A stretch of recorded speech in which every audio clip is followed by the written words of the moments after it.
So that's what it sounds like.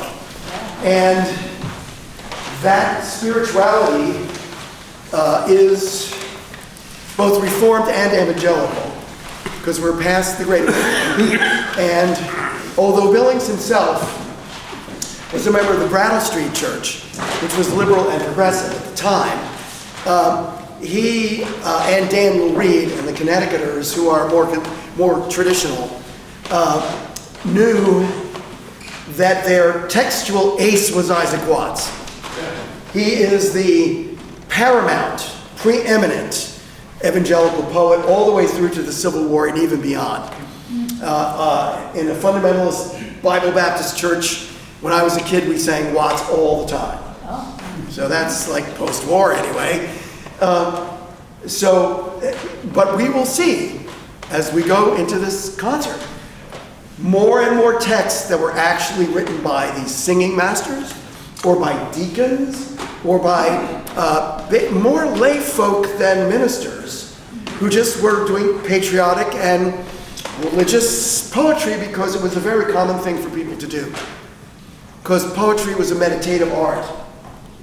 And people prayed over Watts, with Watts, and they wrote their own poetry in response to their own faith.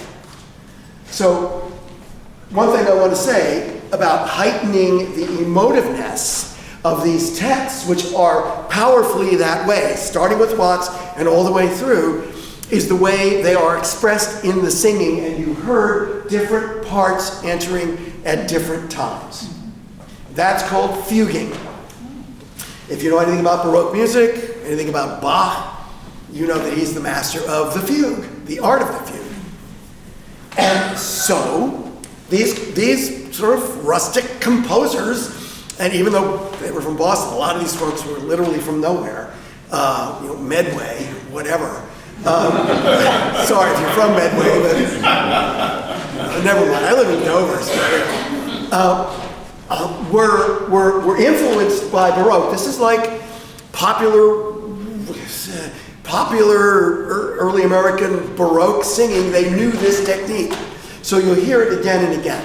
Along with those dispersed harmony parts, you get this constant fugal sound. And this is great if you're running a singing school with a bunch of young people, because they get to show their stuff, and they get to bounce off of each other, and they sat in a square, and the guys got to look at the girls, and they just had a great time with this. And this became the most popular kind, musically, the most popular style in Revolutionary New England. So now we're going to turn to the war itself, and Tricia told you about The American Hero by Nathaniel Niles, and his background as a Connecticut minister. And we're going to sing this text twice. That's because it's 15 verses long. And we're not going to sing all 15. So I picked out a few for one setting and a few for another setting. And the first one comes directly from Andrew Law, as she said, the pioneer Connecticut singing master and publisher of music, original music.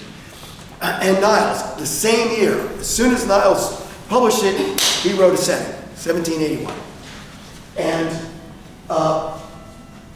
you have the text, and it speaks for itself. And it is the Battle of Bunker Hill, and it's the thought, prayer of the hero facing the guns, and sitting in the trenches defending the hill.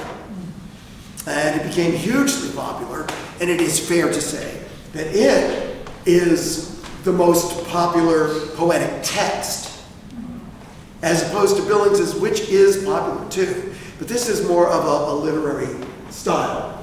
It's in sapphic mode, which is a very unusual meter, and it challenged the composers, and they liked it for that reason. So here's Law and Niles with their original.